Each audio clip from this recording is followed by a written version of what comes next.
Alhamdulillah, alhamdulillazi nahmaduhu wa nasta'inu wa nastaghfiruh wa na'udzu billahi min shururi anfusina wa min sayyiati a'malina.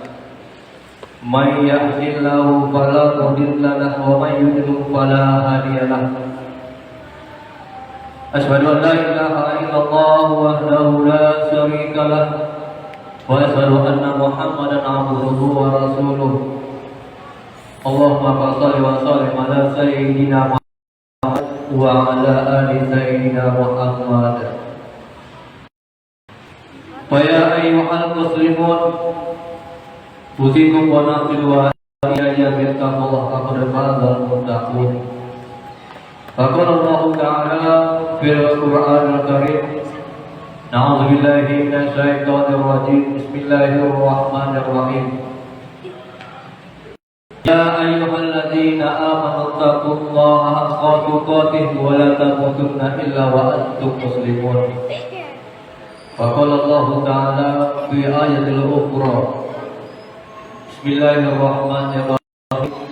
Wa minhum may yaqulu rabbana atina fid dunya hasanah wa bil akhirati hasanah wa qina adzabannar. Shadaqallahul azim. Ma'asyiral muslimin, jemaah Masjid Darussalam Nur Iman yang dirahmati Allah. Tanpa kita sadari, pada hari ini Allah telah berikan dua kemuliaan kepada kita. Kemuliaan yang pertama adalah pada hari ini Allah berikan kehidupan dan hidup pada hari Jumat yang penuh kemuliaan ini. Hari Jumat yang begitu mulia, yang banyak memiliki keistimewaan, di mana pada hari ini segala perintah doa kita akan dijawab oleh Allah Subhanahu wa Ta'ala. Maka dalam kesempatan ini, di hari yang baik ini, khatib berharap mengingatkan kepada kita bersama, marilah kita menjadi orang yang bersyukur kepada Allah dan orang yang selalu berselawat kepada Rasulullah. Dan mudah-mudahan kita di dalam kehidupan yang singkat ini, kita hendaknya selalu menjaga serta meningkatkan keimanan dan ketakwaan kita kepada Allah Subhanahu wa Ta'ala. Masyaallah muslim yang bahagia. Adapun kemuliaan yang kedua adalah pada hari ini kita bisa duduk di dalam tempat, di dalam masjid yang mulia ini. Masjid adalah tempat yang mulia, tempat yang baik, Baitullah, rumah Allah. Disebutkan khairu maqa'ibil ardi fi masajiduha. Sebaik-baik tempat yang ada di permukaan bumi ini adalah masjid-masjid. Kemudian dilanjutkan, khairuhum awwaluhum dukhulan wa akhiruhum khurujan. Sebaik-baik kita, sebaik-baik kamu adalah orang yang di awal masuknya ke dalam masjid ini dan paling terakhir belakang daripada masjid ini. Artinya ma'asyiral muslimin bahagia, dalam kebaikan di tempat yang mulia ini, ketika kita beribadah kepada Allah Subhanahu wa Ta'ala, maka di dalam kebaikan ini ada kebaikan yang diberikan Allah Subhanahu wa Ta'ala adalah ketika kita melaksanakan ibadahnya kepada Allah Subhanahu wa Ta'ala, kita diharapkan untuk segera mempercepat, menyegerakan langkah kita menuju ini dan mentakhirkan kita menyelesaikan semua urusan kita kepada Allah di dalam masjid ini. Masyaallah muslim bahagia. Pada hari ini adalah hari Jumat pada bulan dan tahun terakhir di tahun Masehi. Maka dengan ini kita bisa tentu tahu Dengan pergantian tahun ini tak terasa, waktu ini begitu cepat kita rasakan. Bertambah tahun dalam tahun Masehi ini tentu bertambah umur kita.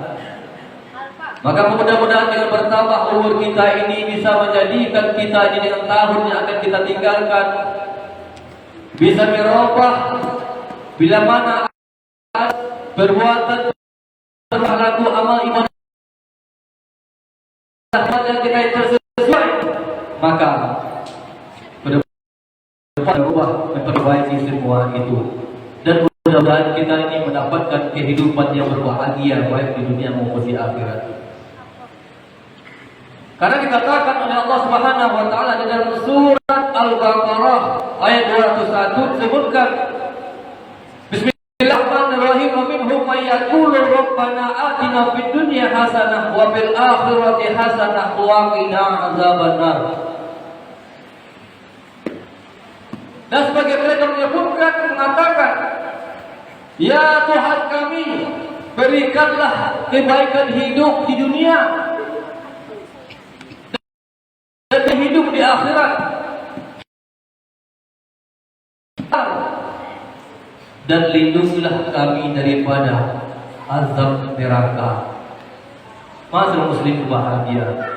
Ini adalah permintaan doa yang kita baca selalu ketika kita berdoa. Yang dibaca selalu, bahkan bukan saja orang tua, anak-anak pun bisa membaca ini. Namun ketika kita memahami maknanya, apa maknanya, sesungguhnya kita meminta kepada Allah Subhanahu wa taala. Meminta kita kepada Allah supaya Allah berikan kebaikan di dunia. Kemudian Allah berikan kebaikan di akhirat. Kita bisa terlindung daripada azab neraka. Lalu apa yang terjadi kalau muslimin berbahagia? Kebanyakan manusia pada hari ini pada umumnya hanya dia meminta akan kebaikan dunia saja, sementara kebaikan untuk akhirat mereka banyak abaikan. Masyaallah muslimin sedang jemaah Jumat berbahagia. Di dalam hidup ini Allah hanya berikan dua pilihan kepada kita. Ada kala Allah berikan kehidupan, ada kala hidup, ada kala mati. Ada sehat, ada sakit, dan ada bahagia, ada celaka. Maka tentulah kebanyakan manusia ini akan memilih yang terbaik bagi dirinya. Ketika Allah berikan hidup dan mati, maka manusia itu akan memilih dia hidup selama-lamanya. Dia tak mau mati. Ketika Allah berikan dua pilihan di antara sehat dan sakit, maka manusia pada umumnya memilih hidup sehat, tak mau sakit. Dan ketika Allah berikan pilihan di antara hidup bahagia dan celaka, maka jelas dan pasti manusia itu akan memilih hidup bahagia, tidak mau hidup celaka. Tetapi yang namanya sunnatullah, kehendak Allah tak akan bisa diubah. Ketika ada yang namanya hidup, pasti ada yang mati. Ketika ada yang sakit, ada yang sehat. Dan ketika ada orang yang bahagia hidupnya, maka tentu ada orang yang celaka hidupnya. Maka dalam kesempatan ini, dalam khutbah ini, kami sedikit tentang orang yang hidupnya tidak ada di dalamnya. Dari Anas bin Malik menyebut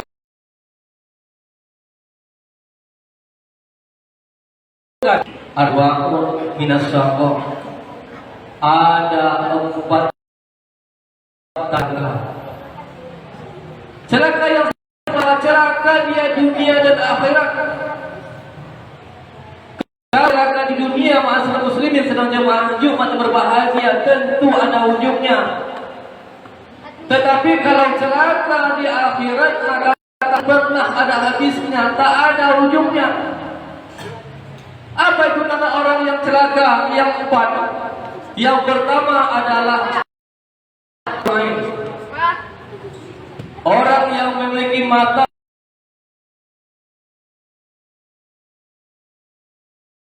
ini mengandung kiasan. Orang yang memiliki mata yang keras yang payah meneteskan air mata. Orang yang jarang dia menangis. Menangis untuk apa? Untuk apa ia teteskan air matanya? Min khosyatillah.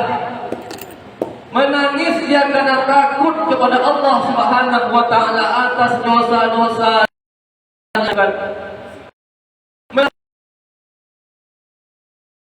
Kewajiban yang telah banyak dilalaikan dan banyak yang tidak kita lakukan. Maka kalau ditanya masyarakat muslim berbahagia, pernahkah kita menangis dalam hidup ini? Maka jawabannya mungkin sering kita menangis. Sering kita menangis di dunia ini, tetapi semata-mata karena dunia, tidak dikarenakan bil khasiyah Allah Subhanahu wa taala. Ketika kita tak pernah menyesalinya, seolah-olah itu perbuatan biasa. Ketika kita meninggalkan kewajiban kepada Allah, semua sholat 5 waktu, maka apa yang terjadi? Dengan kita meninggalkan sholat, tidak melakukan sholat, itu kita anggap lumrah dan tidak ada penyesalan sama sekali. Ini tanda orang yang celaka. Yang kedua, wa qaswatul qalbi. Orang yang memiliki hati tetapi hatinya keras. Orang yang keras hati adalah orang yang celaka hidupnya dunia dan akhirat. Orang yang keras hatinya, dia tak akan mau bisa lagi menerima nasihat, tidak mau lagi menerima peringatan, tidak lagi mau menerima teguran. Ketika ada orang, maka banyak di antara kita yang memiliki hati keras itu merasa marah, merasa dihina, merasa diacuhkan. Ini pertanda orang yang keras hatinya. Lalu pertanyaannya, apakah kita termasuk orang yang keras hati? Itu semua tergantung kepada diri kita.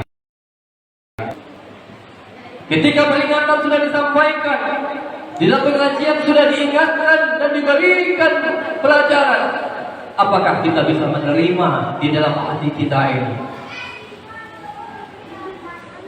Setiap pengajian kita datang, setiap Jumat mungkin kita sering hadir sholat Jumat. Apabila sholat Jumat itu diingatkan selalu oleh ya ayyuhalladzina amanu taqullaha haqqa tuqatih. Hai orang-orang yang beriman, bertakwa.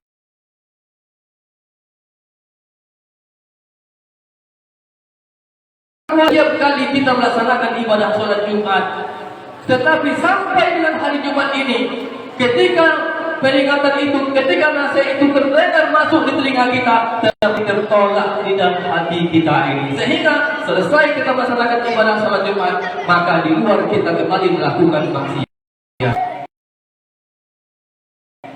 Karena orang yang celaka hidupnya adalah warga,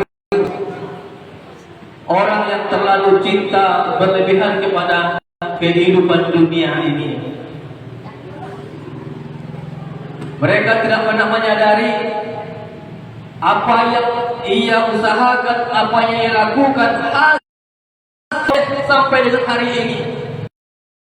Pegawai negeri PNS, apakah dia daripada P3K, apakah dia daripada pengusaha ataupun pedagang, berapa yang ia dapatkan? Ratusankah? Jutaankah? Sesungguhnya apa yang kita dapatkan dari apa yang telah kita usahakan itu adalah pemberian Allah Subhanahu wa taala. Tetapi sementara apa yang sudah diperintahkan Allah sebagai orang yang telah memberikan rezekinya kepada kita, perintahnya tidak kita lakukan. Perintahnya banyak yang kita lalaikan. Ini kita hidup kita dunia dan akhirat. Masih berbahagia. Maka jelas innahu lihu bil khairi lasa'id.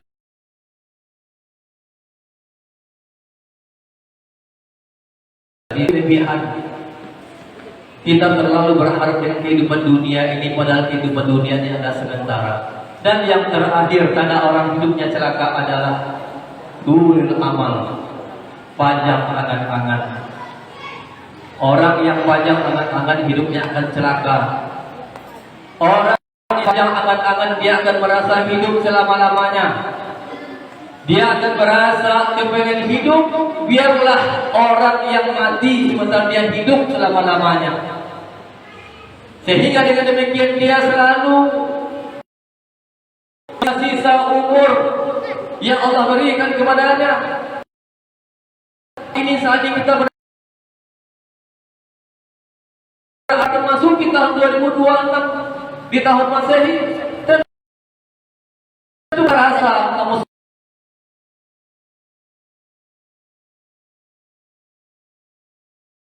50 tahun bertambah 55, 60, 65, itu bukan berarti umur kita ini semakin muda, semakin tua.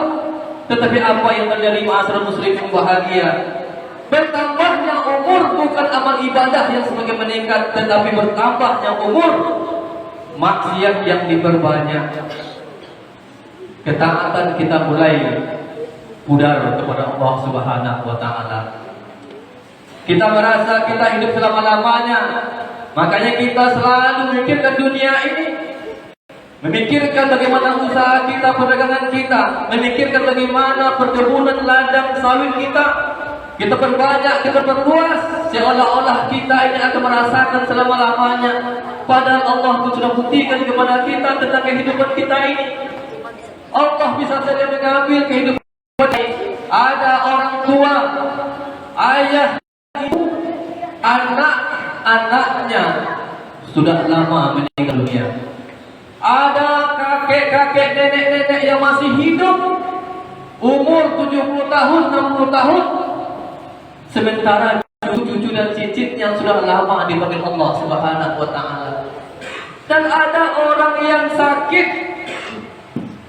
berbulan-bulan sakit, akan bertahun-tahun sampai sekarang masih hidup. Sementara banyak di antara kita yang sehat walafiat dipanggil oleh Allah Subhanahu wa taala. Maka ini kesempatan terakhir kepada kita masing-masing muslim bahagia. Selagi Allah masih berikan kehidupan kepada kita, maka perbaikilah kehidupan kita dan isilah dengan amal soleh, isilah dengan ibadah kita kepada Allah Subhanahu wa taala. Kita tinggal menunggu waktu kapan Allah akan panggil kita. Mungkinkah kita dipanggil ketika kita tahu?